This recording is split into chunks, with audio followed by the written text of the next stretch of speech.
pertinent facts and explain a little bit about some of the really painful things that are going on around the country.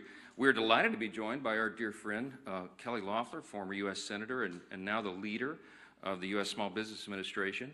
And she can speak specifically to some of the great hardships that are being felt by the people who provide jobs now around this country. Day 27 means it's almost been a full month since the Democrats shut down the government. And as we near the end of this month, the pain being felt by so many hardworking people around this country is very real, and it gets worse with each passing day. Here's some of the stats. Last week, 1.4 million federal workers missed a full paycheck. Now, you know, many of them are furloughed, and many more are deemed essential workers, those who are essential, for example, to keep the country safe. TSA agents we've discussed, and air traffic controllers, and Border Patrol, and of course our troops. But so many of them now are going without pay. The families of military service members and the air traffic controllers and so many of these others are now at very real risk of missing the paycheck at the end of this month. The Trump administration has done everything possible to bend over backwards to try to find sources of funding within the federal government to be able to cover the bases, but it is getting more and more challenging with each day. Now, every Republican in Congress wants to stop this madness desperately. And we have voted many times, over a dozen times, collectively 13 times, to reopen the government, to keep it open and reopen it once the Democrats closed it. But here's the very simple and important fact that no one should forget. We have no ability. Republicans do not have the ability to do this on our own. It's a simple math problem. We need Democrats to help. You need 60 votes in the Senate. We only have 53 Republicans. The Democrats are the ones voting repeatedly to shut down the government. But they're not opening it back up. They spent most of their time trying to distract the American people from the very simple truth. So it brought you a little visual aid here to just remind everybody what the simple facts are. 4 simple facts here. The Democrats are required to open the government. They keep saying Republicans are in charge of government. We aren't, not in the Senate. 60 votes control the Senate, not a bare majority. And so point number 1, Democrat votes are required to open the government. Point number 2, they refuse to do it. They have now voted 12 times to keep the government closed. And they'll have another chance today or tomorrow, maybe multiple times this week, and we'll see what they do. Now, the third point is very important because they've been trying to confuse the American people. They've tried to say this is a fight about health care or this or that or any other thing, and it's very simple. They put this on paper. They made this their demand in writing in the record of the Senate, and it has not changed. These are just 4 subpoints there under fact number 3, but there's many more. But among the things they're demanding, this is what the Democrats in the Senate are demanding to reopen the government. They want to give $200 billion in health benefits to illegal aliens and non-citizens, paid for by U.S. taxpayers. That is in their proposal. They want billions in wasteful programs to be returned to foreign countries. See, we stopped these things. They want to turn it all back on. They're demanding that we do all that to get the government open for hardworking Americans again. They want to give $500 million to left-leaning news organizations, and they want to cut $50 billion from rural hospitals. We will not do those things, and they know that very well. Which leads us to point number 4.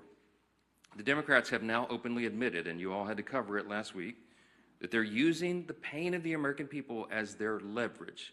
That was the number 2 ranked Democrat in the House, the Democrat, the minority whip, who said that, acknowledged it in an interview, that this is leverage.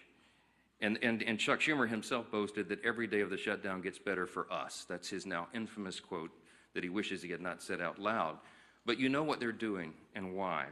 Why are they demanding these things? Why is point number 3 so essential to them? Why would they do this? Because it's unprecedented, as we've noticed, and reminded you all, they voted for CRs every time it was possible in their lives, as recently as March of this year.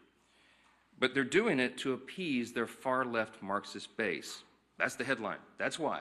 That's why we're all in this mess. That's why the American people are suffering pain, because the Democrats are more afraid of the Marxists in their base than they are of hardworking Americans. See, they've made an evaluation that they have to appease the Marxist base, that they're so concerned that they'll lose their jobs if they don't appease the far left in their party. And they sat in a back room and they made the calculation that they would rather shut the government down and impose all this pain on the American people because they believe the Marxists, the far left in the base, are more active than hardworking Americans, people who go vote. And so they made the calculation that it's worth it to them. Every day gets better for us. We'll use the pain as leverage. For what? To prove to the far left base that they won't give in, that they'll fight Trump and fight the Republicans. What are they fighting? It's a clean CR. It's the same level of funding that they have voted for as recently as earlier this year. They are Biden-level policies and spending. This is not some Republican wish list. We don't have any of our priorities in this at all. It's the Democrats' own product. But they have decided to flip the script this time because they were getting too much heat from the far left. The facts are so simple. And I'll give you Exhibit B as to why this is so true. On Friday, there was a little bit of a seismic shift in politics. All of you noticed it over the weekend. We saw our clearest sign yet that this radical insurgent movement in the Democrat Party is succeeding. And they are ending what has always been known as the Democrat Party in America. After a months-long pressure campaign from the far left, House Minority Leader Hakeem Jeffries finally relented. He gave in, and he gave his endorsement to the socialist running to be mayor of New York City. The House Democrats have chosen a side. They were forced to by that far left that they're so terrified of, and they've shown the world what they really believe. There is no longer a place for centrists and moderates in their party. The candidate that they have endorsed, Mamdani, is somebody who we've talked about a lot from this podium. He sympathized with Hamas and openly embraced anti-Semitic language. He has called to, quote, seize the means of production because he is a Marxist. He's called to abolish our borders, to abolish and end immigration enforcement, to defund the police, and to legalize prostitution, among a long list of hits that I could share with you. Zoran Mamdani is expected to take the helm of one of the most important cities in the world and the largest city in America. And he now has the full blessing of the Democrat leader in the House of Representatives. It is shocking.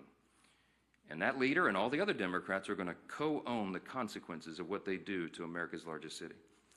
Every reporter in this room should be asking every House Democrat individually whether they too agree with Hakeem's endorsement of the Marxist agenda. It's an extraordinary moment in the history of American politics, as this is not the kind of history that we need to be making. What we're witnessing is truly the end of the Democratic Party as we've known it. And even some Democrats are now saying that out loud. You can see it in their interviews. I watched one last night. All this is directly related to the Democrats' shutdown show. Why? Because just like they decided to save their own skin, that they had to endorse the Marxist Mamdani in an unprecedented move, they have also decided they had to shut down the government in an unprecedented move. No matter the pain it inflicts upon hardworking American people, they were simply more afraid of the Marxists in their party than they are of voters. For the sake of our country, we pray that their calculation is wrong. We believe it is dead wrong. And as much as they try to obscure it, as much as they try to distract you, as much as they try to say that it's about any other issue under the sun, all those issues were always scheduled to be decided. Health care, the expiring Obamacare subsidies, the NDAA, the appropriations, all these other things, it was always on the calendar for Republicans and Democrats to hash it out in October, November, and December. This is not a surprise to Republicans. It's not a surprise to Democrats, and they all know it.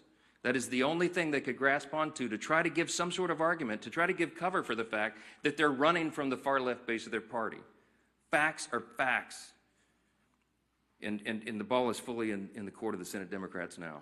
Who are they going to respond to?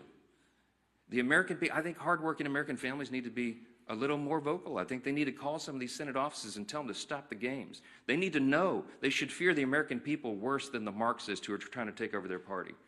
And my friends, that is exactly what is going on right here.